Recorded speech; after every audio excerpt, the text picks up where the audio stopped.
Hey, we live? We live, baby. It's the Cares None Be Dope podcast. I am your host, Chris Cares None, and Derek's not in the house today. I know. No Derek which is messed today. up. It's going to be strange. It's going to be weird. Was he salty about it? No, I mean, what can you do? What can you do? So how you doing, Tom? I'm good. I was out of town last week, hung out with my sister. She's got 5 kids, man. That house is wild, but don't you got like 5 kids? Hold on, okay, hang on. Hold on. Who are we talking about? Who are we talking about? Don't show it yet. Shit, I mean, 5 kids, that's not a big deal at all, nothing. But oh, man. But you're doing good, I'm good. though. Life's good, man, yeah. We're doing we got a special guest today. A real special guest. Yes. This is the second time he's been on the podcast. Oh, I didn't know. Joe Jones, everybody. How you doing, Joe Jones? What's up? How you doing, brother? I'm good, bro. I'm good. Oh, man. So we got to get into this right away. I got a million questions. First off, on the kid thing. Three kids. You got 3? But I'm going home, so I'm in Denver. So I'm going home back to Denver tomorrow, and my sister-in-law is there with her husband and their 3 kids. So I'm about to have 6 kids in my house. Yeah. Ooh-wee. I love them. I love every individual kid. I love them. I love all my nieces. I got 2 nieces and a nephew. But 6 of them, bro, is a lot. Yeah, I can see a lot of energy. Yeah, it's a lot. Oh, man. So, Tom, are you going to have, is that a No, not 6. I don't think we're going to get, we might get 1. You might get 1? We might get 1. That's on the docket. That's about it, though. Yeah. we've been talking about 4, and we'll see. Y'all think about another? 3 was like my max, like, when we started, I was like, 3 is like it. And if I get a boy and a girl and 2, I'm done. 3 is for sure my max. I got 3 girls, and I'm just like, I love them. I love them all. They're all my babies. But man, so you're a legit girl dad. That just doesn't come from that realm, though. Like, what realm of having any kids, right? So like, I go into a habitat. Where there's 5 of them, and it's like it's like, it's a zoo is not the appropriate term. But it's not the appropriate term. It's so crazy because like you're just not used to it. But like, you get in the car and they're all talking about their day, and they're just like, kids are just wild, They just, I don't spend much time around kids, obviously being an adult. So it's like, it's always a little bit of a learning experience. Yeah, no, it's a whole different world when you throw kids into the mix, man. Kids are vicious, man. Bro, a lot of my oldest is vicious. We were at my buddy's house. And they had been cooking some food the day before. And so you could smell the food or whatever, but she didn't like the smell of the food. She's like, how come it smells in here? How come it stinks in here? I was like, yo, like, I love that you are like a to the point, truthful little girl, but like, you got to learn some some courtesy. I don't know what you got to learn, but you can't be like she that. Didn't care. She cares none. Oh, man. So you definitely trying to get one more. You're considering one more. Not a definite. On a scale 1 through 100, and 100 being absolutely guaranteed, where you at on that scale? And I know it's a joint decision. Yeah, it's a joint decision. Man, there's aspects that go into it. Okay. So the reason why I'm probably at this moment more like 75, 80. Okay. But the reason for that is I love like babies, like tiny, like newborn to like 2 is like my favorite age. Oh, then you don't like them no more? It's not that I don't like. I feel like I said favorite age. It's like one of my best friends. He's obviously like once they're 2 and over, like that's when we thrive. Yeah, I'm a baby holder, cuddler. Like I'm just all of that. What happened to like dogs? I want a dog too, but that's a whole other argument. I can't get a dog yet. But I'm a big baby guy, and so I've seen in the past like 5 days, I've seen 4 babies. And so I'm like on baby fever right now. What? So that's why I'm so high up on it. If I call you in a couple of days when I get back home and I'm with 6 toddlers, it's gonna be a whole different answer. Okay. So but in the moment right now, I'm like, I held a baby yesterday. I'm like, I need another baby to hold. And so I'm a big baby guy. If you don't mind, I want to shout out to my brother. He just had his first child yesterday. Okay. Shouts out to Russell Wilson Brown. No way. I know. I sent him a meme. I was like, you knew, right? You Googled his name, but I think he did. But yeah, shouts out to Is he a Russell Wilson fan? Congrats. No. So it's totally possible he didn't Google it, but anyway, it is what it is. No, I mean, he hasn't been in. Russell Wilson, he doesn't have a spotted reputation, I don't think, right? In what regards? Actually, I guess I should ask you. You might know. Football-wise, this last year was he had a rough year. Real rough. Like, real rough. Oh, that's okay, but he's not like dogfighting. Oh no. As a human, as a human being, he's an got a awesome Super Bowl ring. Wait, hold on. Okay. That's not necessarily what I'm hearing either. I heard he's just an interesting cat. He is so so he is an interesting character. Okay. He's a very interesting character. And so my personal experience with Russ is like 6 weeks. Oh, that's right. Like you personally, right. Personal experience with Russ is like 6 weeks. And again, I'm defense and special teams, so I'm not really seeing a ton of Russ, but I interacted with Russ. He is an interesting character. And I'm not saying that's not in a negative or a positive way. He's an interesting person. But as far as like his heart and his intentions, very good dude. Dude, that, you know, I'm a believer. He's a believer. He's good, God-fearing man. And he is an interesting character. So trying to get to like vibe with Russ, it depends on who you are as a person and how you deal with interesting characters. But as far as, I would say he's a good dude. I would say he's a good dude. He means well. Right. He intends well. You know, dude that gives of his time and his money to causes that mean a lot to people. Big hospital guy, which is another reason why I'm with him. Like, I love going to Children's Hospital, visiting kids. He's also got that kind of same, you know, and I guess that's important to him as well, is what I mean to say. So like, I vibe with that as well. And like I said, interesting character. He's had some beefs with some people, I'm sure, like human beings in general. Human beings in general. But I know some of his former teammates aren't necessarily keen on him. But some of my former teammates that were with him in Denver had some positive things to say about him. You know, it's interesting because for his whole career, he was like spotless. Yeah. Like no one, you didn't hear anything, but he was always winning. It was always not, all of a sudden, as soon as they weren't winning, listen. It's weird how winning can solve that. Bro. Winning solves everything. That's wild. When I say everything. Winning solves everything. You could have done. How does that work? I don't know. It just does. It just, I don't. Is it people just sweeping like? It's just like, listen, regardless of what happened, y'all winning, so we gonna focus on the positive. We're gonna focus on the fact that y'all are winning. That's what we care about. Y'all start losing, and you still do the same stuff that we was like not really talking about. Oh yeah, it's coming out. Like your boy Ja Warrant. Y'all heard that? Ja Warrant. Bro, what is he doing? Wildin'. What is he doing? Wild. And then the memes getting his Bro, head. The memes are going wild. The memes are going wild. Oh man, you know about the Ja Morant situation? I'm not familiar. No. Oh, I don't know a ton, but I just know he's from what I understand, correct me if I'm wrong, suburb boy. Grew up in the burbs. You know, obviously dual parent home. You know, they showed some family photos of him or whatever. He's a nice young man. And I'm not saying he's not a young man. I'm not saying whatever. strapping young man. And he's out here. Well, he was on IG Live or something like that with a gun in his hand at a club. They call it brandishing. He was brandishing his firearm. That's what they say. That's what they say. The technical term for it. They were brandishing his firearm. He's been allegedly. No, that's not even allegedly. No, we saw it. We saw the weapon. Can't even say allegedly. And again, I'm not taking no shots at Ja, so no personal beef. But even Shannon was coming out like, bro, like you not a thug, bro. Like, stop. And they got like, remember he had his thing against the Grizzlies when he was going a little wild. That was against the Grizzlies. Was that the Grizzlies? Was that his dad? Was that Ja's dad? Yeah. Well, the whole team. It was Shannon versus the whole team was going. That was crazy. But he's just he wilding right now. I don't know what's going on in his life that's causing him to do this or act this way. Something's got to be going on. You would think, right? Something's got to be going on. Like you don't just start doing dumb stuff when you've been, when you've been on this path for however long you've been on this path and got yourself to where you are. Like as far as like on the court, dude is aggressive monster. Like he's a monster. He's a monster. Absolute animal on the court. I had made a bet against him, and he had 40 points like in the second quarter. I was like, oh, he's extremely ridiculous. He's an absolute monster. But just because you're a monster on the court, bro, don't mean you got to do dumb stuff off the court. Yeah, because let's say you are portraying this thug like demeanor, most real thugs, it's from in my experiences, like real gangsters are trying to come off as squeaky clean. Yeah. Because you want less attention on you. Right? You would think like, nah, there's I'm so out much here of a show out here, bro. Like, and that's like just like you said, like, bro, like people who are legit about it ain't like just out there putting out there for the world to know, because then they getting in trouble, they getting caught, and it's a wrap. Right. It's the dudes that are out here putting on a show. Even we look at money, just money. Let's just forget the thug aspect. There's wealthy dudes out there in the world that are out here driving up in Priuses and not bling bling cars, decked out and all this other stuff.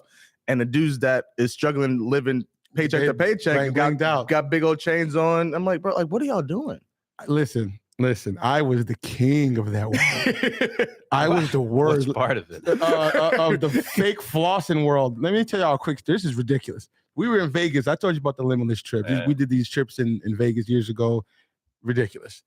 Limitless. It was called Limitless Weekend, Limitless 702. Okay. And I'll try to make this quick. Me and my buddies went to Vegas. We loved it. We kept going every year. We vowed to go every year, and every year kept getting bigger and bigger and bigger. And then Steve came across some wealth, and then it started to get ridiculous. Yeah. And then it got to the point where people were like, "We want to go." So then we got to a point where we charged $1,500 for 100 and something people, all to get. So you got a room at the Palms. This is like all pictures and stuff. We had Soulja Boy performed in the room. Yin Yang Twins performed in the room. Hey. We had this club night next to Tiesto. It was like, so there's Tiesto and then us. And it was like 20-something thousand. It was just wild. They got real ridiculous. This weekend. The point being that is I was like, oh, I'm about to act out. Like any situation. And I was one of the bedrooms in the whole, so the villa where we had the artist is a huge villa overlooking the strip. Yeah. And there was 2 rooms in it. Steve got the master, obviously, and then I'm his best homie, so he gave me the second room. So I'm like, people gonna think in Vegas, in this situation, I'm out here doing so crazy. So I went and bought some fake Christian Louboutins. They were gold. You know how they got the spikes on the Louboutins? Yeah. And they were like $100 from Japan. Bought them boys. And then so I rocked them around, and people, you would think in that situation they might be real. Yeah. I'm sitting here drunk. Someone goes, "Hey, those are some nice shoes." I took them off. I said, "Man, these all things," and threw them in the little jacuzzi that's in the room, trying to act wild out. They thought I was ridiculous. But my point is I lived that world. Yeah. And that has a lot to do with insecurity. Oh, for sure. It's like, and it's sad because there's a lot of people that would be okay with that. And I've been doing that self-work, and it's like, why did I feel the need to have to be that way? Yeah. So like in job situations, like you're portraying this, publicly too.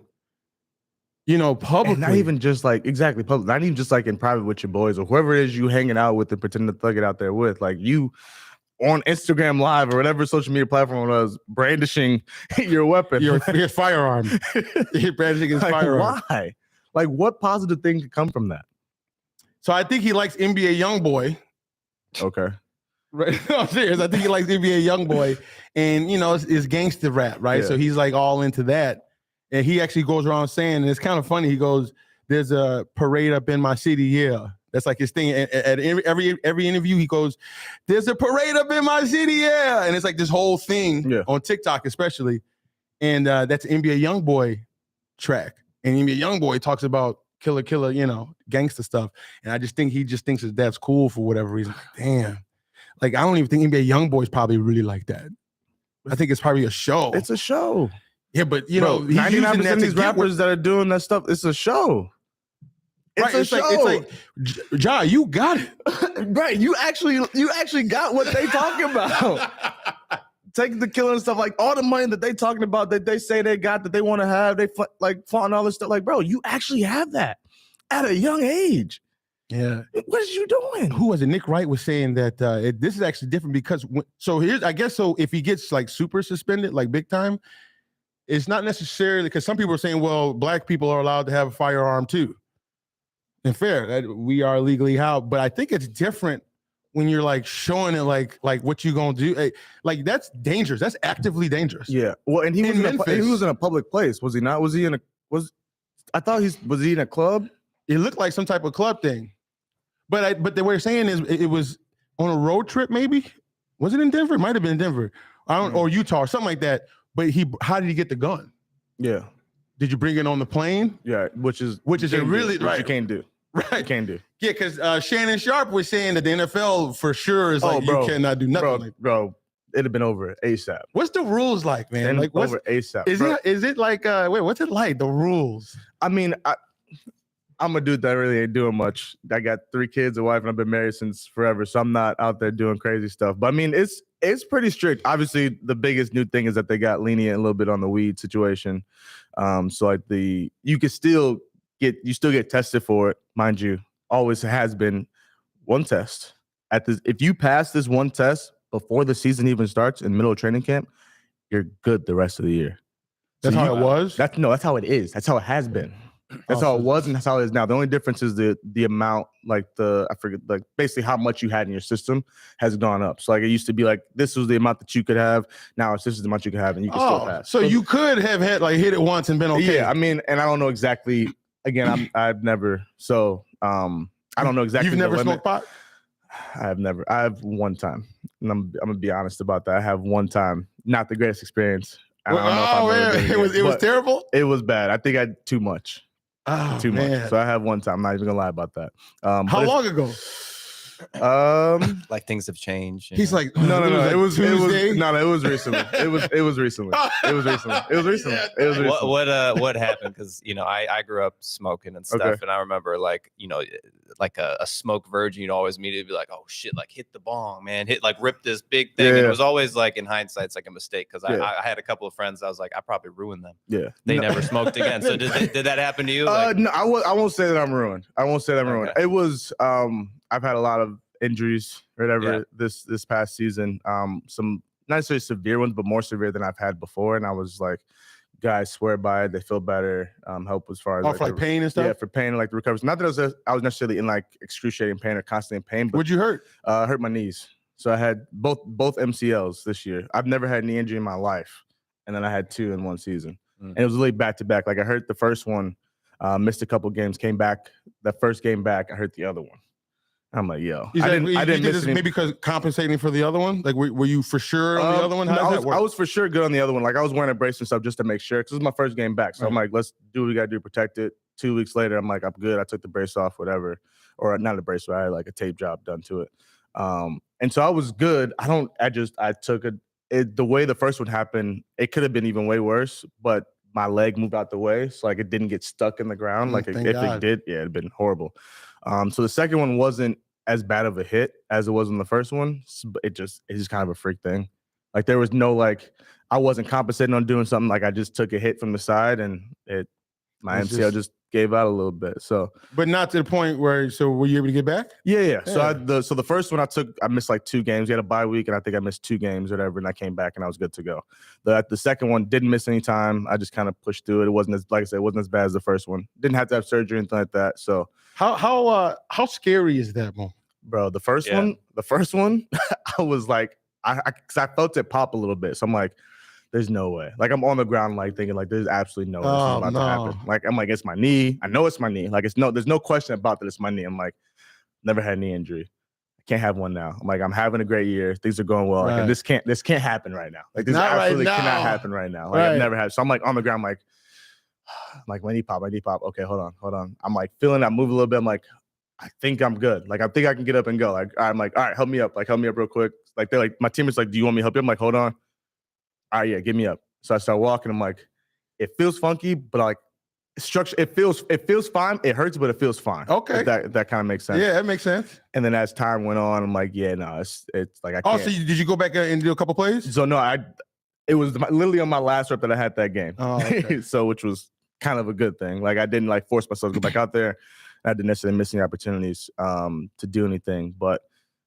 Wait, so do you know the plays you're going to be in already? So I primarily play on special teams. So depending on what happens in the game, like I may go out there, I may not. I mean, I always end up going out there for at least a couple reps, but like if we don't punt the ball, then I'm not going out. Like if we turn the ball over, that's a whole play that I would have missed if we punted or kicked off or whatever. So it just happened to be, it was towards the end of the game.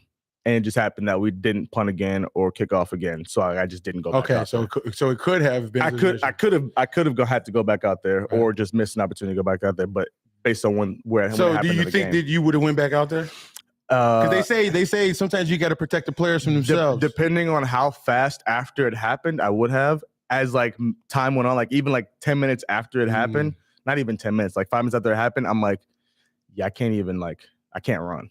Like I can jog, but you can still walk though. But I can still walk. So walk was fine. It was just like trying to put that extra force in it to like take off. Like I couldn't have done that. So I would have eventually, like I said, 5 minutes afterwards, I would have been done. I always say special teams seems like the most dangerous. It is. And I always say the hardest job 1,000% is the punt returner. That seems like, because if you can't speed. jag. you have to catch that. Yeah. Because everybody on earth is mad as hell that you just dropped that and that's your job, right? Yeah. And you talked about that a little bit in the last pod. I did on one of my other buddies' podcasts. Yeah. I'll speak That's more a dope like podcast too, by the way. Yeah. Do talk more. Let's talk more. Let's talk more. Lamar Griffin. But yeah, I did talk about that a little bit. Mostly more of the specialists themselves, like the kicker, the punter, the long snapper. Like yeah, they really came. They really like it's all a mental game for them. Like everything they do is all mental. Like it's physical, obviously, but like they have to be so precise with what they do and how they do things. Like again, if they mess up one play, that could be it. Like you missed a kick. That's it. You don't have you don't guarantee an opportunity to go back out there and make another kick to win us the game. Whereas I miss a tackle. Well, I also got 10 other dudes on my team that are going out there to try to make that same tackle. You know what I'm saying? So there's a different aspect to that. But yeah, even a returner, bro. Like everyone's watching you, waiting to catch the ball. Don't drop it. Don't drop it. Y'all like wild dogs out there. Don't drop it. I feel like that's like constantly with the kickers, right? Where it's just like people expect you to just make it, and then like when you miss, it's like you motherfucker. No, absolutely. Like, and it's probably got to be the hardest, like a thankless emotional job. thing. Yeah, and I feel like everybody gets dogged. Yeah. It really is. Like it really is a thankless job. Like I mean, you got Tucker from the Ravens. Like his leg is insane, accurate and power wise. For like, a minute too, absolutely insane. But like if he were to miss, like there was a point in my career, I'm like, I trusted my kicker so much, like I'm not even watching the extra point. Like I'm getting ready to go run down on kickoff right after that. So like I'm not even watching it. I'm just expecting for the hands to go up. And I'm like, wait, we missed? Wait, what happened? What's going on? But it's like you said, it's a thankless job, bro, which is why like even I said there, like I make a point to like constantly communicate with my kicker, my punter, and my snappers, like hey, good job. Because no one does that. Everyone's like, okay, they did their job like they're supposed to. Like that's like you have the easiest job on the team. Like all you gotta do is kick the ball. All you gotta do is snap the ball. All you gotta do is punt the ball. But it's not that simple. When you add the mental aspect, that could be one of the hardest jobs. It's not that simple. Like there's even just punting the ball, and I can't speak so much of kicking because I didn't learn as much about it. But like this last year, I learned a lot as far as like details, and I won't get into that. But like there's so much that goes into punting the football. Oh yeah, like it's not just catch, drop, and kick. Like it's the way you drop. It's where you drop, where you place the ball when you drop it, where the laces are, your toes. Like how there's so much into it, bro. Professional. It's crazy, absolutely crazy. So like even when you're looking at plays, when what is it like to watch football with you? Like if not film football, where we're watching the game, what is that like? Can you enjoy it? No, I do enjoy it. Okay. I do enjoy it. It got to a point where I hate seeing bad football, especially special teams. You can ask my wife and she hates it. We'll be watching the game, but we'll be talking, having a conversation, and a punt will come on, and a special teams player come on. I'm like, hold on. Like I'll literally stop mid-conversation. Like I gotta watch. That's my thing. Right. And I enjoy watching, seeing good special teams play, whether it's returning or whether it's people making plays and making tackles, whatever. But I do enjoy it. I do enjoy watching football still. We'll see how much I continue to watch when I'm done, but I do enjoy it. Yeah, because I know you didn't really love football in the beginning. No, I did not. Tell that story. No, I did not. Mom made me play. My mom made me play in 8th grade. I'll use the word I used before. She forced me to play. She literally made me play. Thank you. Exactly. Was it football specifically or just like any sport? Football specifically. So before I played baseball, played basketball. And then she's like, you used to hoop a little bit? A little bit. Okay. I ain't hooped in a minute. So okay. I won't even. You chose your sport. I chose my sport. I chose my sport. And kind of maybe you were forced into it. It was kind of I was forced into football. But yeah, so ran track. As I got into high school, I switched from baseball to track, and I wanted to switch. My dad was a hurdler at Purdue. Okay. So that kind of was like, I'm gonna just go ahead and beat your best time. Okay, yeah, it was like that. Never did. Was close, but never. So he was a beast. Yeah, he was good. Okay. So that just runs in the family. Is that a thing? Like athletics, that's what I'm saying. I mean, like for sure. Yeah, it skips some. Do athletes do that sometimes on purpose? As far as let's go have a family with another athlete. Breeding is a thing. Okay. Breeding is a thing.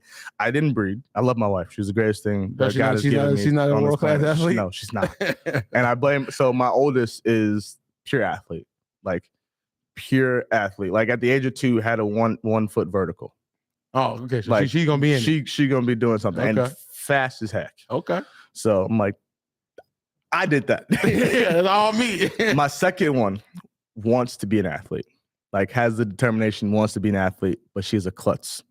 That is her mother. like an absolute klutz. And I love her. She's sloppy about it, but she enjoys it. She has so much fun with it. So obviously I'm gonna support her and do whatever. But like she's not the athlete that her older sister is, and it just is what it is. Right. We're still we're still waiting to see what the third one's like, but but breeding is a thing. Like I know dudes like they look at basketball players or volleyball players and like she'd make a great baby. Like so that is a thing. And I wonder, are they going into those situations with that in like that in mind? Not even like the relationship. Let's just get this kid out. There are dudes for sure that do that. So I don't know. You think there's women? I don't know. Too? Or you think that's what guys are thinking? I would say like if you're an athletic woman, you would consider that too. You want to be with. I'm gonna guess that most like athletic women probably ended up dating or marrying somebody that's also got some sort of background. Yeah, I don't know, maybe not. And I can't necessarily. I have some athlete female friends. One of my best ones from high school. She married a basketball player. I wouldn't necessarily say it was a breeding thing, but I'm sure there's probably some out there that do think that way. They're legitimately calling it breeding. That just feels weird. It is weird. I'm about to breed with her. I'm about to breed. Make me a whole basketball team with that one. But I know there are quite a few dudes out there that do think that way. That's probably the same thing with like intelligence too, though. Well, I think that it's just natural. Like you're just attracted to what you're attracted to, thing, and so if you're an athlete, you probably like appreciate and respect athleticism. I mean, you as an athlete, like you do so much to take care of your body to perform at a certain level. Like when you see someone else that works that way and have that work ethic, like it's a whole like you have respect for that instantly. Yeah, it makes sense. At least I do. At least that's how I look at it. So. I wanted to get this point about football, watching football with you. This changed my buddy Steve is like one of the biggest sports fans I know. And he started teaching me years ago, but when I'm watching the football with the screen, are you looking at the lineman or the quarterback when you watch like just at the house? Because I'm sure film's a little different, right? Yeah, film's different. Film, you can kind of see everything. I mean, there's different angles, so depending on what you're focusing on, you can see everything, either from the offensive side. But if you're watching on Fox, if I'm watching on TV, it depends. Like it depends on if I got buddies out there I'm watching, or if I'm like, this defense is really nice, or like I want to see what this quarterback's doing. I don't watch the same thing every play. Like it changes. Okay. So there are plays where I'm just like looking at the quarterback and I'm just watching the ball. Where's the ball going? Right. And there are plays where I'm like, okay, well, what's this defense run? Like, what are they in? Or like, a D lineman was supposed to go here and they didn't, and a linebacker couldn't get through their gap for their blitz. Like you start seeing as I've started to watch, like, because I didn't grow up watching football. My knowledge on football is it has grown, but it was very minimal when I first got into the league. So like understanding football. So they were like athletic. Understanding football concepts was non-existent for me until I started getting into basically until I got into the NFL. Like I started learning a little bit in college, but it wasn't the same as my learning. And college is still no joke, especially where you went to Northwestern, right? Yeah. So it's like that's a legit program. Yeah. So. I mean, like I said, I understood my job and what people were going around, but I didn't really understand the whole big picture of what was going on.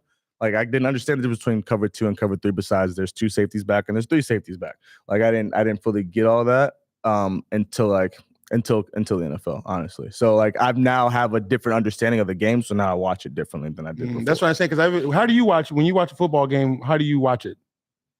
I feel like I don't want to say obviously, but like I watch the team that I'm rooting for more so, right? So like if I'm rooting for, let's say, the Bears and they're on defense, like I'm paying attention a little bit more to the defense. People that live in Chicago and are sad. I literally got a Bears tattoo. I haven't watched the Bears game. Do you really? Yeah, I got a Bears tattoo right here. I don't think I've ever seen you like that, you know? Huh? I don't think I've ever seen you like that. You've always worn a hoodie. I know you got tattoos, or shirt. But yeah. No, yeah, I loved football. But then when fantasy sports, I ain't gonna lie, that kind of took away my fandom for the team. Yeah. And now I started liking more players. You do fantasy football? Yes, we do daily, so like on Sundays with DraftKings and FanDuel. But Steve's the professional. He won one of the championships. My buddy Steve. So watching it with him is like the closest you're gonna get to watching because he's legitimately focused on he's really good at game theory. So his clock management skills, and I'm not just saying that. I think he really sees it from this like analytical clock management. He's always like the people's like some of the decisions are not smart. Yeah. Oh, there's the Super Bowl, which is crazy because you would think there's a lot of dumb decisions out there. You know, how would you not make sure to get the best? So what he did 30? How many teams? 30? 32. 32 teams. You can't tell me there's 32 people who would be the best at that on earth. And it's There's crazy some people who like have no people- idea how to do it at all. Yeah, there's. Clock management. I feel the same. I feel the same way. There are in every aspect, whether it's a head coach. I've seen some very bad special teams coordinators. Again, that's my thing. So I focus on a lot. So like I've gone up against teams where I'm like, what scheme are you running? Like, what are you doing? Like, or did you just get 11 guys to just go out here and just run around? So it literally looks like that sometimes. Yes. I played 2 games, and I'm not gonna say who. I'm not gonna say who they were against. But I played 2 games this past year. I'm like, bro, like because I as far as like dealing with my special teams coordinator, my coaches, like I'm big on I watch film ahead of time before we start the week, before we start meetings, where everyone take it very professional. Yeah, very seriously. Not everyone takes it as serious. Not everyone takes special teams very seriously. I mean, even honestly, even just defense or offense, like not everyone's as detailed as like they're just like, I'm gonna show up and tell me what I gotta do and I'm gonna do it. Like, how many people do you think are doing it just because they're good at it, not because they love it? There's a lot. Really? There's a lot. There's a lot of dudes that are doing it just because they're good at it. A lot of dudes like, this is a means to an end. I'm trying to make a buck and get up out of here. And then and I can't even blame them. I can't. In a great scheme of life. When I played football in middle school, which was a long time ago, and I'm not going to tell you what I was playing, but we only had such a big team, so like everybody played special teams to some degree. Yeah. And I don't even know, like, are the people that play special teams in the NFL, like, that is their job, that is what they do, they have no other positions, or do some guys double up? I would say somewhere between like 60 to 75 people that are out there on special teams, like primarily play special teams, and they may be like number 2 and number 3 on the depth chart as far as like their position goes. So like if it gets down there, you could be called. Like you could be called in. Like someone needs someone, got a shoelace. We always say a shoelace because I never want someone to get hurt. Someone's got a shoelace, like they got to come off. Like you may go in for a play. We may have a 13 personnel with like 3 tight ends. So you're the 3rd tight end, but like we don't run this personnel very often. We don't run this package very often. So like you may get a rep, you may get 2 reps, but 90% of your reps are going to be out there on special teams. Which means you still got to know that playbook and the special teams. You got to know the playbook. Like this past year, I don't even know how many actual like in season defensive reps I got. It wasn't very many, but I had to know the entire playbook. Like I'm in there learning the entire playbook. So I'm in meetings with the linebackers. I'm in meetings with the defense. And I'm in meetings with the special teams. So, whereas defense don't have to be in a meeting with the special teams? Yeah, not really. If you're not going to be out there on special teams, you're not in there most times. Yeah, so it's almost like you have to do more work. Yeah. No, absolutely. You're expected to know a lot more, and you're expected to, like, if your name is called, there should be no drop off. Like outside of a bill, like as far as like mentally like understanding your job and like going out there performing, right. There's expected to be no drop off. Now, mind you, there's going to be some drop off, especially if I'm not out there. Like I'm a person that I do much better if I can tell you what I'm supposed to go out there and do, but if I haven't done it in a couple times, I'm not going to do it the way you're going to want it done. Like that's just how it is. So yeah, especially because a lot of that's repetition, right? Yeah, a lot of it's repetition. But to the original point, like there are dudes that just go out there and just like I'm good at it and I can figure it out and I'll go do it. I need the money and I'm gonna do this for a couple of years and I'm gonna get up out of here. There's dudes that truly love the game and enjoy it and will lay their life on the line. Is it easy to tell those? Yeah, it is. Because I would think they're all professionals. So I would think even it's different. Are people still like? I feel like even like the 52 man, they're still going about it professionally more often than like no. Actually, I wanted to kind of touch on that because I'm kind of curious as to how many people are kind of about it in the sense of like, this is a job. I'm like professional, and it's take it not like more seriously than others. But I'm curious in your experience, how many people are in it, for the flashy cars, go out to the clubs, live in like the kind of rock star version of being in the NFL versus people that are, I don't know, taking it a little bit more like an adult, I guess, and less of just like I'm living the rock star dream. I think it all just depends on who you are as a person. Honestly, where you kind of feel that, like, there are even people. There's a mix. Like, there's a mix of people. Like, there are people who are both. Like, when it comes to when they're at work, like they're professional. They do what they got to do to make sure everything's right. But then on the off season, like they're out there partying, living their best life, having fun, enjoying that rock star lifestyle that comes with it. As far as like percentage, I can't tell you exactly.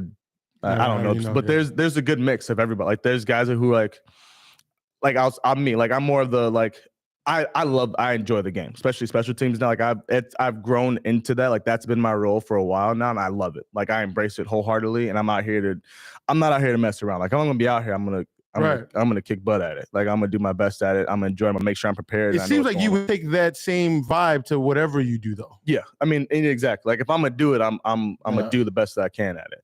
There are dudes out there like I'm just gonna get by. Like my talent has carried me this far, so my talent will continue to carry me. For me, that was not like I was talented in high school, but I also went in the middle of nowhere, Illinois, where there wasn't much talent. There's not a ton of talent. Right. And that's no disrespect to where it's at. It's just like, it's just not. You know Northwestern? No. It like where I grew up in high school. I'm like, I thought Northwestern was a... No, Northwestern's good. Northwestern's got some talent. They're not, I mean, they're not a Bama. No disrespect. I get they're that, not there, but like they're good. They got talent for sure. I feel like Northwestern get some respect. They should get some respect. Yeah. But I mean, I know this last year was rough, so we won't talk about that. But there's just, I don't know, there's just a mix. Like I said, there are guys that truly care about the game and enjoy it, and they're like, I'm gonna do what I can to make sure that we win as much as we can. And obviously no one likes to lose, but there are dudes who like, we will have gotten our butts completely destroyed. They go turn up. And on the plane, dudes are partying, laughing, joking like we didn't just get couldn't give a damn. How much does that bother you? It bothers me. Well, especially at like that high end. I feel like in high school, the guy that's like smoking weed before the game's probably like all cool and stuff. Yeah. But you're probably like, bro, we're trying to especially because it's there's money on the line. People's jobs. There's money on the line. People's livelihoods on the line. My kids being fed and my wife, roof over my wife's head, like on the line. Around on this play. I'll strangle you, bro. And I'm out there fighting, giving everything I got to make sure like this isn't a joke. But again, there are people out there like they have fun with it. They're like, again, this is paying bills. I'm doing well enough to continue to play, and so it's like Gilbert Arenas comes to mind. He supposedly from listening to his podcast and people who talk about him, he had one of the better work ethics in all of like the NBA history, but he was also a fool, and he admits it. He admits just being a wild. Yeah. So it's like you can still, I've at least Gilbert Arenas, you can go to work and go hard. Yeah, absolutely. But then also turn. Work when it's time to work, play when it's time to play. Like there's a balance. Like I'm not saying you got to be strict like 24/7, 365 and never crack a smile. Like that's not what I'm saying. Like especially if you're not a dude that's out there grinding and putting that work. Like if I see you at practice and it means like you're not paying attention to meetings, you're not taking notes, like you fall asleep during meetings, like you're just not present, you're not there, and then you're joking around at practice. And then we get our butts kicked in the game, and that you haven't changed. Like, don't let you be one of the reasons why. That's probably the worst.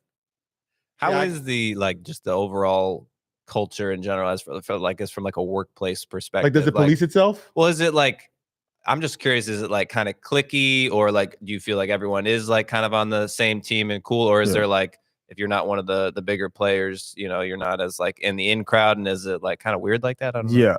So I'll say it this way too. Everyone, especially on the outside. So outside looking at, if you're not in the NFL, like everyone thinks the NFL is just like one big organization itself, but each team is its own separate entity. So like, and obviously I don't know an organization that's like a system that has like 32 separate things, but like Apple is not Google, is not Microsoft, is not like they're all their own separate things. They all may work in the tech industry, but they're all their separate entities. So like how the Bears do their thing is different than how the Titans do their thing, different how the Broncos do their thing, than how the Bucks do it. Like each team has its own different work culture. Like everyone is different. And so obviously the type of guys they bring in and how they work, like obviously we got to bring in talent. But as far as the character aspect, like there are places that care more about character and how they work than just like, can this dude? So it's like any company or business. It's literally each team is their own business. Right. And obviously we're all competing to be the best business, at least for that year, but obviously for the long term, but that year specifically. So I've been on 6 teams and each team is completely different. Yeah. Completely different. Are you like sometimes thrown off like, oh, y'all allow that? Or y'all don't allow that? Or even like as far as like how certain teams take care of their players. Like obviously there's certain teams that have a little bit more money based on who their owners are. So like Dallas Cowboys, bro, like Jerry Jones got buku money that he don't know what to do with. And so they got the nicest facility in the world. They got their own, like they have, when they go to play like games, they have their own jet. like versus like we're flying on y'all riding Spirit. Like there's no one, like every time you travel, like there's no one else on the plane that's not associated with the team. Right. Like so it's just us, but like they have their like it doesn't say United on the side of the Cowboys. plane. Right. It's the Cowboys. It's Jerry Jones's plane. As far as like the quality of food, the quality of the training facilities, like who's got the worst food that I've been a part of. Yeah, that you know of. That's so funny. The worst food. Who's got the worst food? That's actually a good question. See, I would think it'd all be solid because it's part of the NFL. You would think so. So they did. They just recently NFLPA put out, and it was like not a big old spreadsheet, but it's got a spreadsheet with all 32 teams, and it ranks them in each category. So I think they certain players were asked to vote on like the quality of each aspect. So whether it's the food, the turf, the practice facility, the locker room, the training staff, the training facility, like they were ranked. And there's some teams that got exposed bad. I forgot who the worst teams were. Who were the worst teams? Like for just stuff in general, like for food, like for everything. So like they were categorized. Like so you got A to F in each category. So how got bad grades? Some teams got some bad grades. The Bears are handing out Pop-Tarts at the beginning of the game. You would think that some team apparently that made players pay for something. I'm like, what? Like there's no like something that's just like absurd. That's absurd. Like they shouldn't have to feed themselves. Like they're literally at work that entire like. I've never had a team make me pay for food. Yeah, that sounds ridiculous. Like why? Like that. And if anything, because there's all options. I would like to be in charge of making sure y'all eat properly, right? You would think. You figure that, yeah, like the food. You ain't going to get Popeyes. There are some things, bro. You would think that you are making an investment, bro. Right. You're putting millions upon millions of hundreds of millions of dollars into these players. You would think you would take care of them and make sure that they're good to go. So when they go out there to make you your billions of dollars, they would be straight so that you can make all your money. So people want to come to see your games. People make sure your players are healthy so they go out there and your star outside linebacker is healthy, fed, well rested, and ready to go. Yeah, like you would all think the that resources. you would want that, but not every team does that. And not necessarily every team can afford the best of the best. I'm not saying that everyone's not Jerry, so I'm not expecting everyone to have Dallas Cowboys facilities and all this other stuff. But like y'all got billions of dollars. You own an NFL team, so you got the money to make sure that those players are taken care of. And this isn't me commenting, but it's just like that's just how it should be. That's how it should be in general. That's just how it should be. Coming from obviously an outsider of the NFL, I kind of had this idea that there was like a standard, a legitness, right? You would think. I would think that there is, right? Like we do have a PA, which at times is a joke. We do have a players association. Oh, okay, so okay. Our union, NFLPA, so NFL Players Association, which is our union, who obviously negotiates and does all this stuff on our behalf. Like we have player reps, so each team has a rep and a backup rep that is in the meetings and does stuff like this. But basically, the union is the one, like the CBA, like all the different changes of the rules and stuff like that, is negotiated between the NFLPA and the NFL. All the COVID rules that happened and then all of a sudden disappeared was between the union and the NFL. So like we have those, and so like they're not say constantly, but especially in training camp and a couple times during the year, they're in the building. Obviously, we have meetings with them, so they come in. We have whole meetings, but they're in the building checking things, making sure rules are being followed, things are up to snuff. If players have questions, comments, or concerns, like they can then direct that to them. So they're there for that. So they're like, there should be nothing necessarily illegal or like this is just crap quality and needs to get fixed to that level. There should be nothing like that because there are people constantly in there, and then players aren't gonna take that. But the standard is up there, but I wouldn't say it's high. That's like the minimum. I would have thought different. The minimum. So do you think the leagues are different, or is it probably the same? It's the same thing across the board. No, leagues are different. So like, you think is the NBA a little bit more? Okay. Yeah. Probably because it's more. There's less exclusive, and it's less players. By a lot. Yeah. By a lot. By a lot. I mean, how many teams? Coaches and like I feel like the NFL. You look at like how many people are on the sidelines. Like, what the fuck are all these guys doing? No, everyone's got a job.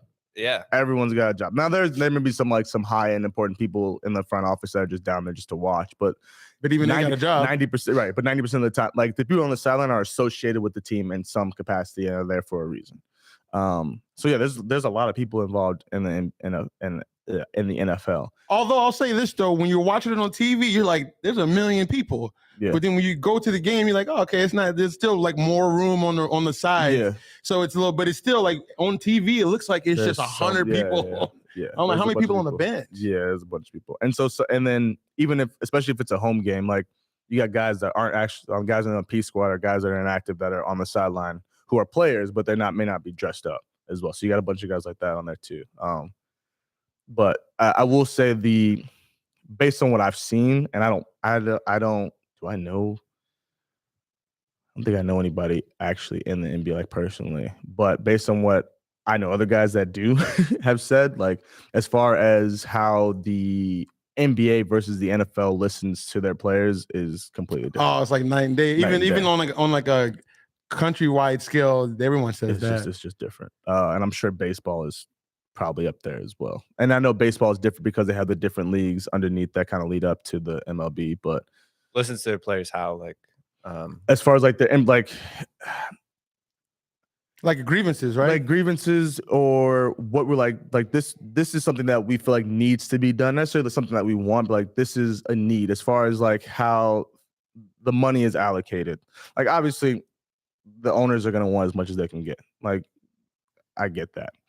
But also football is the most violent sport. Yeah, the most violent sport, especially between the three. And we get, I think, the least, as far as percentage wise, we get the smallest percent of the cut compared to the NBA. And I won't speak on the on MLB. Now, do you think that's because there's more players though? But I'm saying, but even there's more as far as the percentage, like the overall percentage. So I'm not saying like overall percentage. So to the players. This is the whole pie. I got you. They're getting so much more than like really of. So I believe curious so. about that. So someone can fact check me later, but I'm based like on the total team's budget. You're saying the NFL, even budget, with more players, is like less. Than yes, our total percentage, the total budget, the 100%, we get a smaller piece of the pie. And I'm not saying it's like astronomically smaller, but we get a smaller piece of the pie compared to. But even like small percentages, and when you're talking that, it's a big deal, especially when you got so many more players. Right.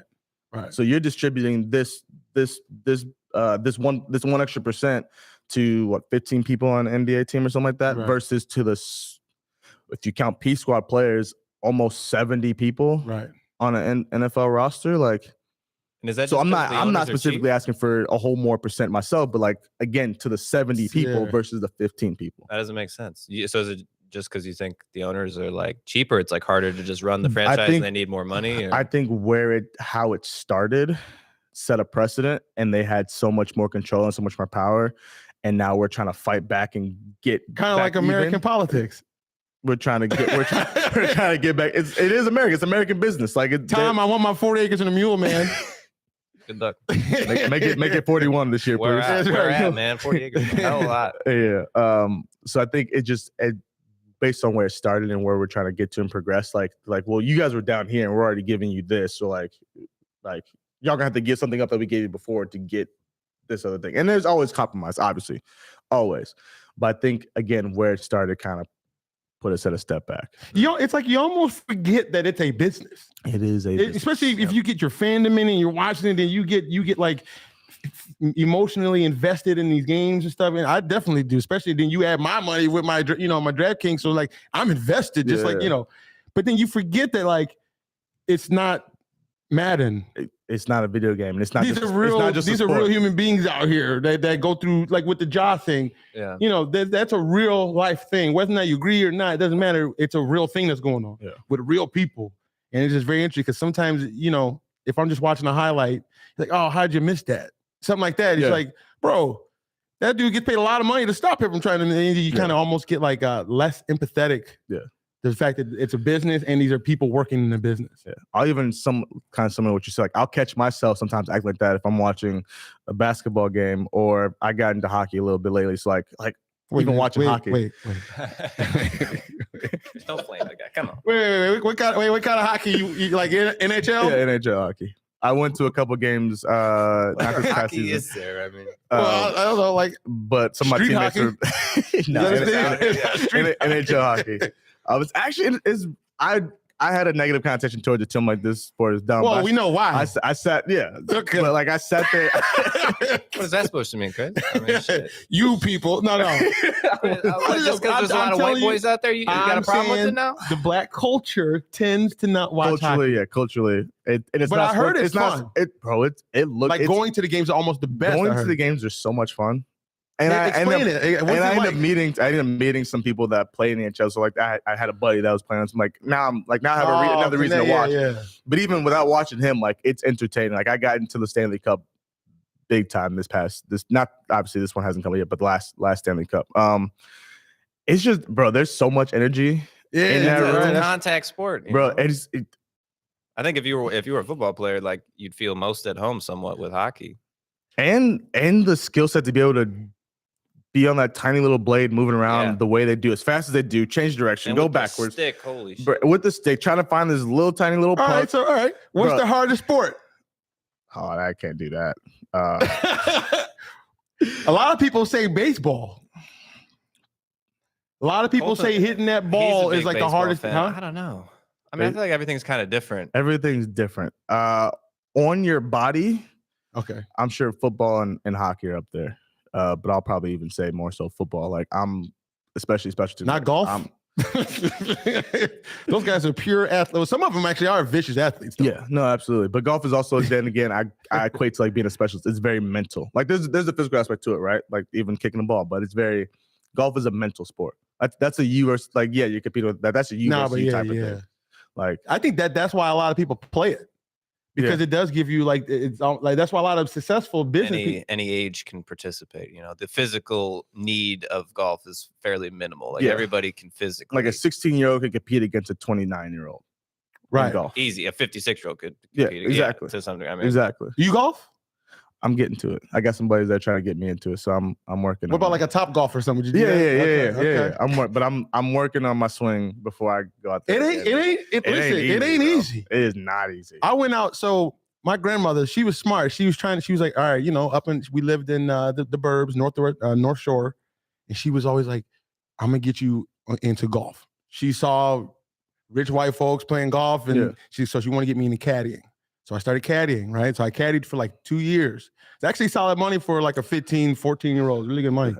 There are scholarships for caddies. Yeah, no, like caddy is actually I caddied a little bit as a kid. Yeah, caddy was dope. So were you an A caddy? Did you do 2 bags? No. I never got the 2 bags. No, I wasn't that good. I did a couple. I got stiff one time. I was like, I'm never doing this again. Wait, golfers? I guess, yeah. Yeah, he was a dick. Well, I also didn't know. I think like plenty of caddies, they're like, oh, the yardage and the things. I was just a kid like trying to just make a buck, So like I carried the bag and I was like, I'm happy to participate, but I couldn't help very much. And then I don't know what happened, but the guy was kind of a prick. But yeah, gave me no tip. And so like they pay you. Did you get a hot dog at the ninth hole? No, hell no. I got nothing. And it was like you had to wake up early as shit. I would be, as a kid, you're like, you just want to sleep in on the weekends and shit. Like, but you'd have to be up at like 5:30. You might get a job. You might not get a job. And I did it a couple of times. I had a couple of good experiences, but then the one guy stiffed me. And you never went back. I ain't going back. I just ruined it. So I was caddying, and then I was like, you know what? It seems like I could, I've been watching for 2 years. So I went out for the high school golf team. Never swung a club. I got clubs that week for the first time ever, and went to like some field and just started practicing. And I was like, I'm starting to get the hang of it. So one day, right? Go to the tryout. Now, mind you, everybody makes the team except for me. They were like, listen, we know everyone makes the team, but this ain't you, bro. That was like, I shot 91 on 9 holes. Oh, okay. I was like, or 8 holes, or whatever it is. I was gonna say 91 and 18 is pretty good. No, it was terrible. Like, and I was whiffing. Just 8 or 9. On 9 is that's rough. Yeah, it was real rough. Yeah. So golf ain't. But that's not just. Most blacks ain't out there playing golf like that. Or hockey. Whoa. Why do you think it is? Tiger probably best golfer. Well, they thought that was going to change, but it didn't really change. I mean, I do think it helped, but I don't think it's not. You think it's an expensive sport to play? Is it? I know clubs can be, depending on the quality of clubs, even the quality of ball you get. I think golfers, because I was traveling this week, I was watching the Full Swing show on Netflix that apparently had done well. But I think everyone's kind of like an independent contractor to some degree, where it's like you're not really part of some team or anything like that. So I think to like when you're actually a professional golfer, to like fly around to the events and stuff like that can be kind of expensive. Yeah. And then there's, from what I understand, like what they call the majors, like the big events and stuff like that. Like there's like maybe 120 people that participate, and then there's 4 days. And if you suck the first 2 days, you'll get cut and you make no money. Right. And then if you make it past that, you can like make some money, and it obviously trickles up the higher you are up. No, well, what I meant, hold on, Tom. What I meant was like starting out. No, just recreationally to go out right now and go golf. Whereas a football, technically, all you need is the football. A basketball, technically, all you need is the ball and a crate. Yeah, it takes baseball. Takes $5 to go play. That's what I'm saying. Whereas golf, you can't just go anywhere for $10 and. As far as like growing up as a kid trying to learn how to play the sport. Yeah, that's what I'm saying. And you got to go somewhere to golf. You got to go to a course. Yeah, it's definitely a bougier sport. Hockey is probably up there. Well, I don't know. No, it's like an affluent. Yeah, hockey's kind of expensive too. You gotta, But I guess you could do like field hockey. Unless you grew up in like Canada. I feel like it's one of those things you can't just like go in your backyard. Yeah, you can't just go like. Same thing with golf. It's like basketball, you can find a light post and put some stuff. That's what I'm saying. Up there. Or a park, they have a lot of. There's plenty of free things for that. But golf, you usually got to pay to get on, and you got to buy clubs and a whole bunch of stuff. But like with a ball, you don't even need a hoop. I mean, you could just and just go around each other, and that's like fun. Yeah. So I just feel like the barrier of entry is a lot cheaper. Is a lot cheaper in other sports. I think that's why blacks don't tend to play hockey, golf like that. Yeah, it's because it's hard to play. Not like physically, but like it's as far as expenses. I think most people don't like grow up. Like I've been Colton too, slightly getting into golf recently, and it's like I don't think it's not something that you see. And you're like, holy shit, this looks insane. Like everyone grows up looking at it like this is whack, basically. Golf is like the whole on culture. Yeah, I think it's just like golf is on TV, but what's the sports that are like glamorized and like everyone wants to be a part of? Basketball, football, baseballs. Like those are the main three. Like even soccer. Soccer worldwide is the most watched sport in the world. And I'm not like I didn't really know much about soccer till later on in life. What about NASCAR? You like NASCAR? Tom loves NASCAR. No. My mother-in-law I used to go over their house before me and my wife got married. Obviously, when we were dating, but she used to watch NASCAR all the time. Wait, she's like legit avid enthusiast. She legit. It was, I forgot whatever day, whatever. I don't know if there was a regular time, whatever. But I'd come over and she's sitting there watching NASCAR. I'm like, what are you watching? You know, it's interesting. Like, at least turn on when you know, like, oh, the race is probably coming to an end. Let me watch the last 3-5 laps. Yeah. She's watching from lap 1. No, I don't think I've ever. Like 5 hours. Love you, Stacy. It's like 5 hours in NASCAR. Meow. A good buddy of mine was a huge fan, and it's the same thing watching someone who like I'm like, oh, I thought they were just driving. It's like way more than that. No, there's definitely like a whole thing. Yeah, they're going fast. There's some talent to it. I mean, like anything, you're a professional. Yeah, you're definitely. I mean, you're turning left, but you're definitely like there's definitely. Well, some of them, there's a couple that are just left. I think there's like 2 in NASCAR where it's weird because I was like, why are they going right? I think F1 is probably cooler.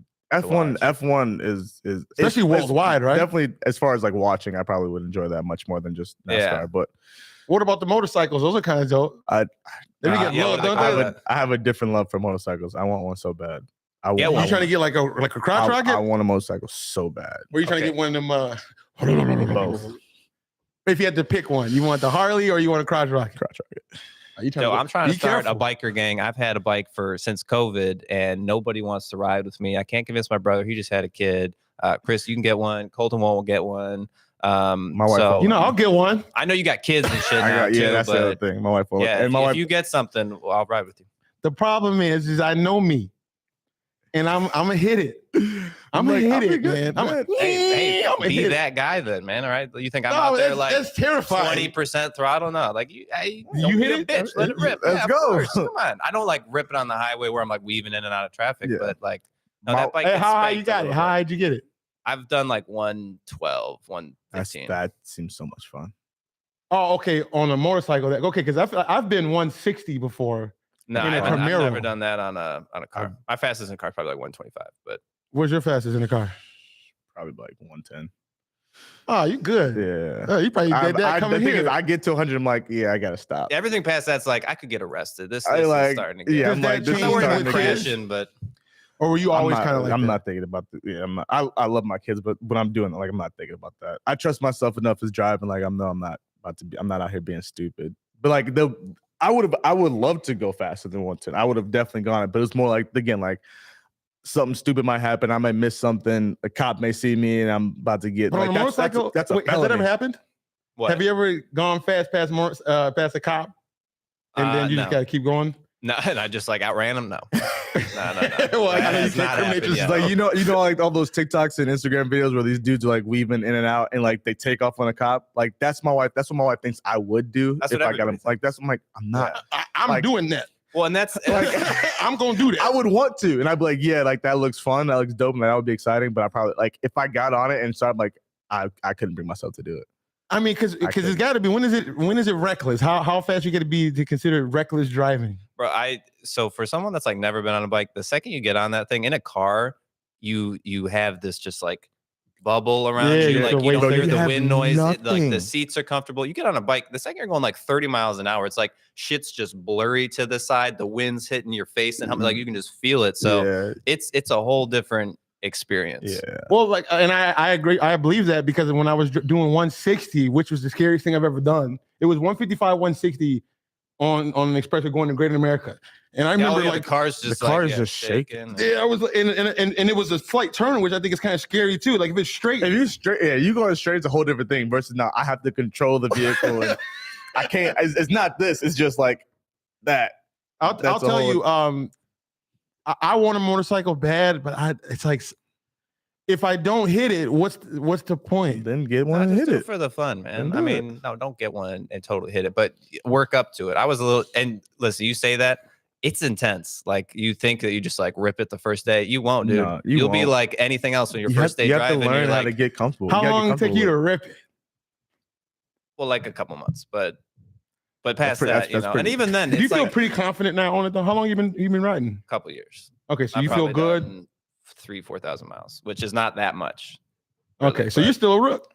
Kinda, yeah. But I feel comfortable. Like I feel comfortable. Like I ain't no bitch, but I don't like rip it. I don't go on the highway and do like weaving in and out of traffic. And then I'm so used to the path that I take. I go up north. You can't be in Chicago weaving in and out of traffic, bro, because someone's gonna randomly just get over. I know it's too wild. You can't. Like if you're in Cali, like it's like so like that would be illegal here.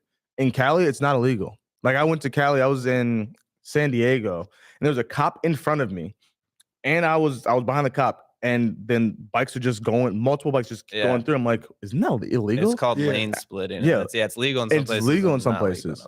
And I was like, that seems dangerous as hell.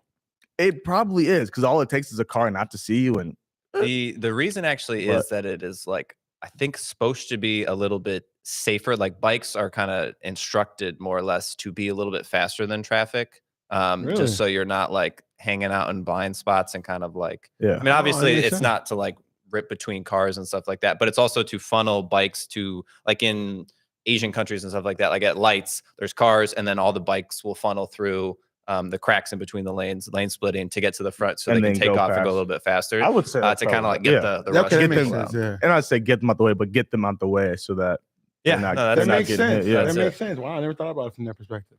What do y'all feel about y'all ever heard this? When you're driving, and then there's a turn coming, about a ramp. And then you get over, so you're chilling, and then somebody goes all the way to the front. How do you feel about that? Like someone just goes by me and cut. Like, they go on the shoulder? No. Like, so they're going to hit the same ramp that you've been waiting in line for the last 2 minutes, and they go directly to the front. How do you feel about that? Chris, how do you think I feel about that? I know you probably hate it. Yeah. But do you do it? No. Unless sometimes you have to. Like if you get caught, you're like, oh, I got to make this turn. And it's like it's a worst case scenario. But I'm like, it's called being that guy to me. Yeah. My girlfriend would be pissed because I'm just like, I am not going to do this. And there's times where people are doing it last minute, and I'm like, I might have to kill this person. Like, do I hit this person? I have stipulations. Okay. I do it, but I only do it if I feel like I can seamlessly get in there, then I'll do it. Like I'm like, if you guys are going, if the speed limit is 55 and you're going 52, and I'm like, it just takes me to go 57 to get in front of you and get there, so like I don't have to wait behind you the rest of the time, I'll do it. Yeah. If I have to like force my way in, like, hey, like I'm gonna just big dog you, like, right. I can't stand that. The lane's already split off. The lane's already area, like exactly, like the lane's already merging in, and you're deciding to go like all the way up here. The lane merged here, and you're going all the way up here to get in front of me. Like, bro, like, yeah, you're just being that guy. So check this out. There's a thing called the zipper effect. No, I think we've talked Well, about we this. did. Don't we be did. doing This is a real thing. That's different. That's different. Like, yes, I agree with I that. got caught in this TikTok and the rabbit hole of traffic designs. I don't know why. I was This is a rabbit hole. How much content is out there? There's a lot. There's a lot of content on like highway construction. It's very interesting. Interesting. I can't wait to hear about it. Yeah, so interesting. So everyone hates that guy who just goes to the front for the most part, right? But if the science proves that it's actually the smartest way to do it, it's like a zipper. So you actually want people to and then zipper it in according to the. So you want people to zoom past, or do you want people to like there's 2 lanes, and so the first person on the left goes, right goes, left goes, right goes. Like that's what it is. That's different than someone being a dickhead. So like a dickhead. and we're doing that, and they said, no, I'm not doing that. I'm gonna go ahead and skip 3 cars. So I guess my question to you is, how soon, when you see the line starting, are you like, I gotta get over, or do you try to hit that line before it's ever a problem? Oh, you just said it just depends on the speed. Okay. If the person next to me is going like, so we're doing the zipper effect, right? Like, so it's technically we'll use the zipper effect. Technically, it's I'm on the right and the person on the left is technically their turn. But dude, you're going so slow. I'm like, I'm not waiting for you. I'm going. Right. But if we go on a decent speed, go ahead, bro. Go ahead. Would you consider yourself a considerate driver? Yes, I would consider myself a considerate driver, but I'm also not. I'm not about to wait. I'm not exactly. I'm not about to sit here and wait for you. Like do you let people in? I'll let people in. What percentage of the time? Most of the time, okay. Like if we're in traffic going down a main road and there's a side road and there's a car that's been waiting for a minute, I'll be the car to like, I'll stop, go ahead. Like I'll flash my lights to go ahead. So I'm gonna let one in. I'm not letting the five. Let two in one time. Depends on how it is. Depends on the situation. How you feel that day? Yeah, depends on how I feel. And especially if that person starts to be like aggressive, like trying to squeeze in, I'm like, yeah, no, I'm not letting you in, bro. Like the person behind me got you. Hopefully the person behind me is a good dude like me and they got you. It's like a whole world time. I'm a considerate driver. Are you a considerate driver? Yeah. No, my manners on the road are 100%. Yeah. I'm a real G. I hate that shit. I was driving back and it's kind of different, but like a couple of the when you're getting onto roads, there's like entry things, but it's like clearly not like an exit. But sometimes people think it's like an exit off, and so I see taxis do it all the time. Where it's like brutal. They'll take the like it'll be stopped bumper to bumper traffic, but there's an on ramp for people getting on. Yeah, but people will go from the main road onto the on ramp and then come back in like 6 cars a fucking head. Now, mind you, taxis are a whole different debate, whole different topic. Yeah, wait, where? I could be upset. Taxis. Oh, taxis are a whole different topic. I can't stand. I never could stand taxis, but I had just in industry. In general, you don't like the industry? No, well, just the way they drive. Just in general, and stereotyping taxi drivers. I hate the way taxi drivers drive. I've always hated taxi drivers since I've been on the road. I've always hated taxi drivers and bikers, depending on how you bike. But stereotypically, I hate taxi drivers. Bicycles. Yeah, bicycles. Derek's a bicyclist, so they don't got no rule. They got their own rules. A bicycle. I'm not, no joke. They don't abide by the rules. I gotta find this video. I'm gonna send it to you. But a cop gave there was a group of bicyclists going on the road, and they were just being dickheads and like blocking, slowing people down, whatever. They were owning the road when they shouldn't be. Obviously, like, bro, it takes me 2 seconds and I kill all of you. yeah, 2 seconds. So one of the bikers up front was just mouthing off to the cop. He's like, you know what? All 90 of y'all, go ahead. This one dude though, you're getting a ticket. Like, I'm like, that needs to happen more often. But back to the taxis. I've always hated taxis. Since I've been on the road, since high school, I have hated taxis. College was horrible because I lived in Evanston, so I'm in the city for the most part, so I hated taxis. What solidified my loathing for taxis, I loathe taxis. It was it's a real passionate hate. Bro, passion. College, it was probably my senior or 5th year. I forgot what year it was, but it's 5 o'clock probably 4 or 5 o'clock in the morning. I'm going to early morning workouts, and the road from my house headed north is a small city, two lanes going this way, 2 lanes going this way.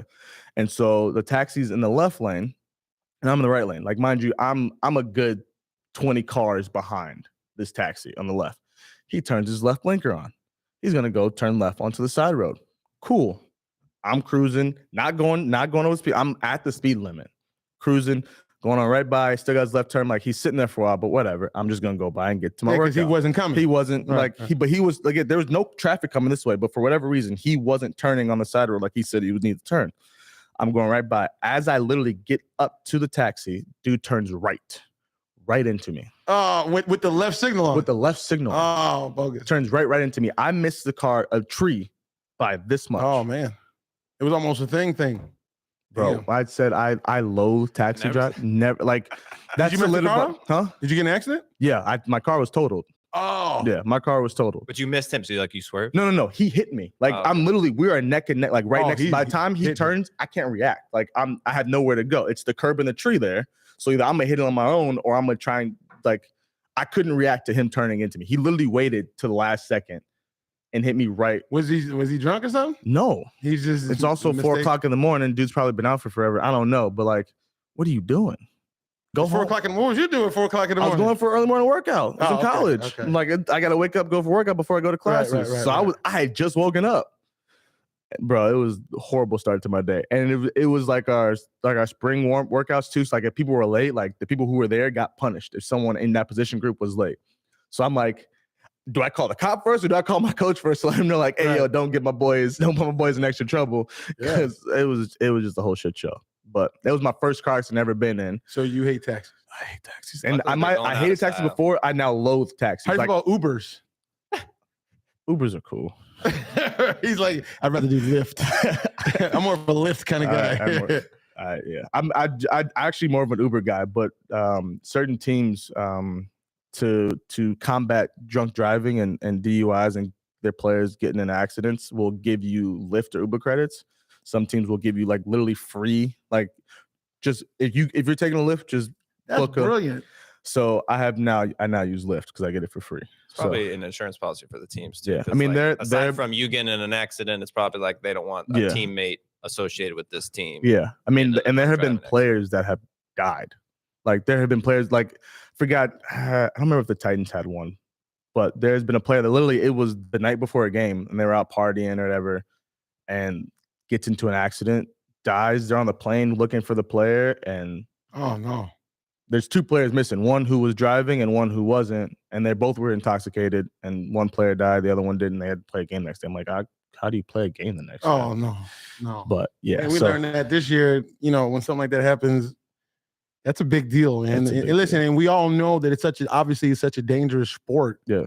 And there's a risk, obviously, every play. But I don't care who no one wants to see that. Right? I don't. Yeah, no. And it's funny because people say things like that. I think it's tongue in cheek, but that's clearly we just saw it. Yeah.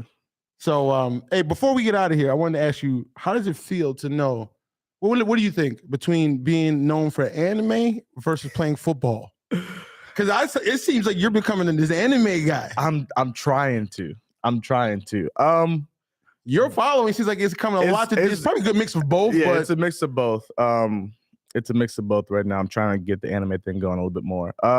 Especially for the longevity. Yeah, the longevity is definitely I'm hoping the football helps propel the anime thing, and we'll see how long the anime thing goes. But obviously, I'm so you have a true passion for anime, bro. I've been watching anime since I was 5, probably.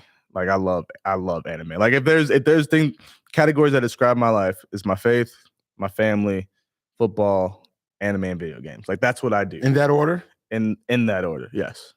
In that order. Okay. So what's your game of choice? You say you game. And that's the other thing. I haven't gamed in so long. I haven't had the time. Oh, you're not a gamer then. I used to be. No. That's the thing. I got 3. Right, calm down. I got 3 kids. Right. I got 3 kids. So even there was the season before where I ended up spending the whole season without my family. I was playing nonstop. I was watching anime, I was playing video games in my free time. I also got into crypto a little bit, but that's a whole different conversation. Tom hates crypto. Oh my gosh, shut up. I got into crypto and NFTs a little bit, but this past season, I didn't pick up my controller. I didn't have time because I had spent the whole year before without my family. So now I'm with my family again. I'm like, I don't have. You want to enjoy that time. Yeah. And also I literally can't. Even if I wanted to, I didn't have the ability to as much. So I'll take the gaming out of it. I want to game more. Okay. But so it's there. Because that could be lucrative now too. Man, it's crazy. If esports was a thing when I was playing, when I was growing up, you'd have been on it. Bro, what? Halo? no contact sport, man. You can have but I think you actually have short careers with that because like you do to be like the top edge gaming. I feel like it's like the shortest careers. Yeah.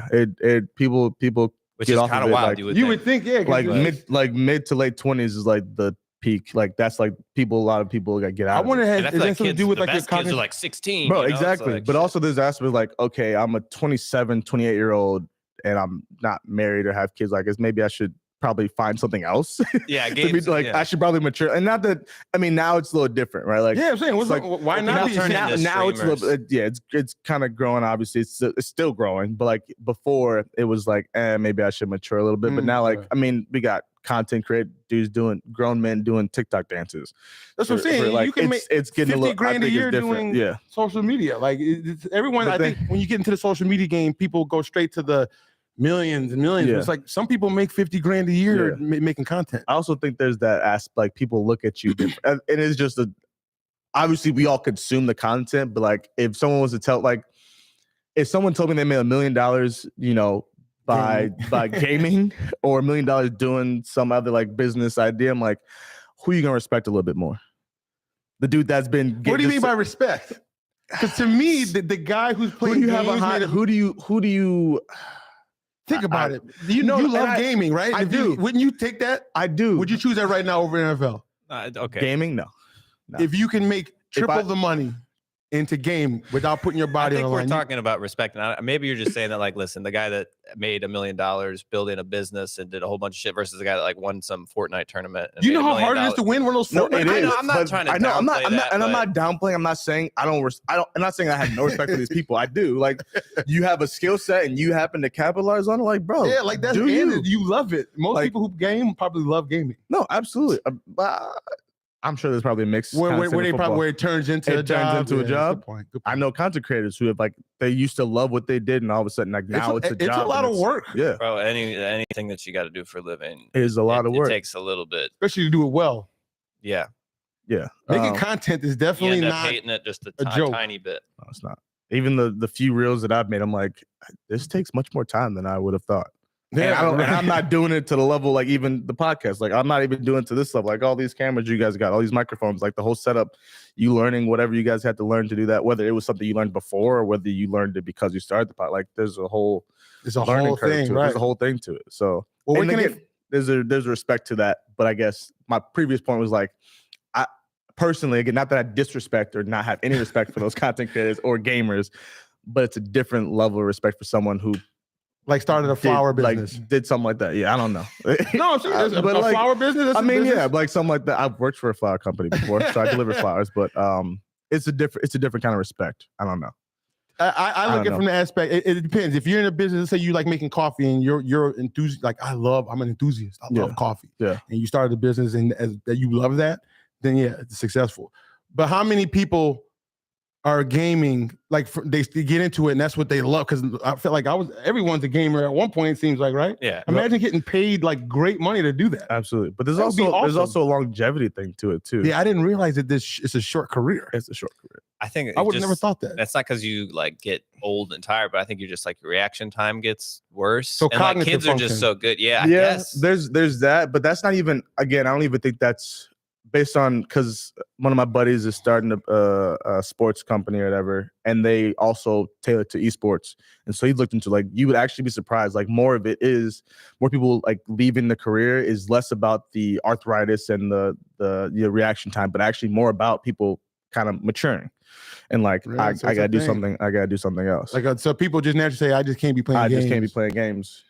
From what I understand of like people that have had esports careers, it's pretty common that they'll like not even get more famous, but like if you're good and like notable, you can hop onto a platform like Twitch and just like stream, and you can play games like kind of casually, and probably make more money than like doing the tournaments and stuff. I think with like a lot of esports, it's still like kind of in its infancy, so it's not really like the most profitable. It's still in growth phase. It's not like it hasn't gotten to, especially when the games if you're get better. Not winning, I don't think you're getting paid very much. Like I think most guys make like a couple grand a month. Yeah. Like those guys, they have a job outside of probably esports. Yeah. Because I think even when the 2K league was, they getting like 10 grand or something. It's not like enough to live off. Yeah, no, I know guys who played 2K professionally.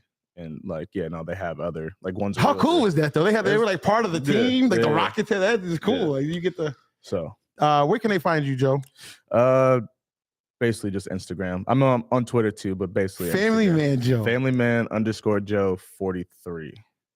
Yeah. When you go get your TikTok popping. That's where to get the audience, especially for anime. That's where you gotta be. Man, listen, my wife hates TikTok. Absolutely hates TikTok. My boy that I'm doing the podcast, that I'm about to start the podcast with, wants me to like, bro, you just gotta make a TikTok. I'm like, you have to. I'm like, the audience is you have one, vicious. and the podcast will have one, and I'll run the podcast one. I don't know if I'll make myself a TikTok. I might end up pulling the trigger. Do it for the podcast. Yeah, the podcast would definitely have one. Yeah. He's like, you need one also.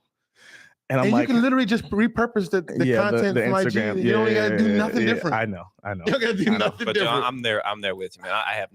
I'm not famous at all, but like I have no TikTok ever. I don't have it on my phone. That would only improve your business. I know, but it's free real estate. I agree with you that it like, is. You should it is. It is. I mean, literally almost 90,000 human beings tune into the page. So that audience is vicious. Yeah.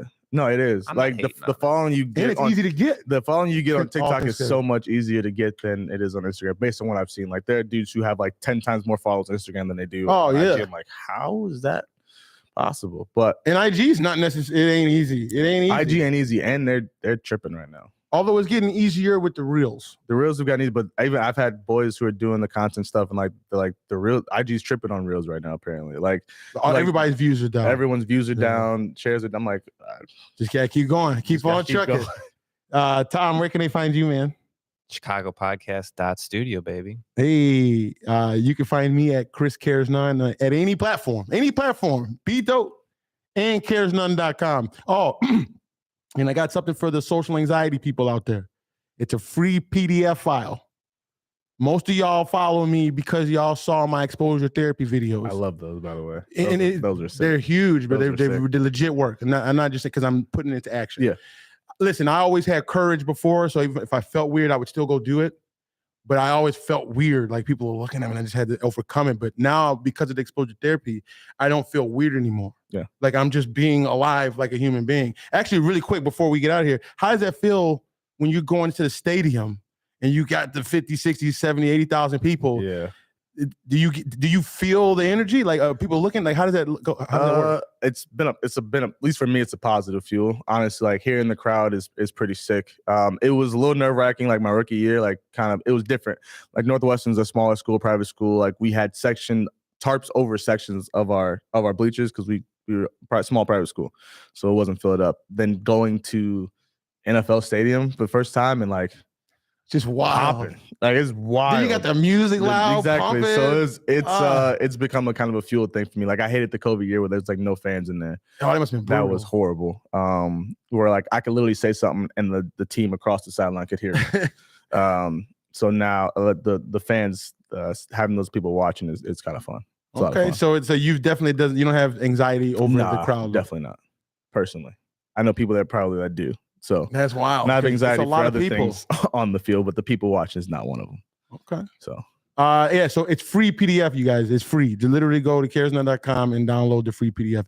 Step by step, how to do it, why it works, the science behind why it works, and it's free. You don't got to pay nothing. Just go use it and improve your lives. Because I'm telling you, I've implemented it, and I feel if I had to put I like putting numbers on things. I'm at least 70% less socially anxious than I was before doing the social anxiety experiments. Like it's not even, it's mind-boggling how much I've changed in the last 3 or 4 months. So y'all can get that and it's free. So, and as always, if it's free, it's for me. It's free. Cares done. I ain't doing it this entire time.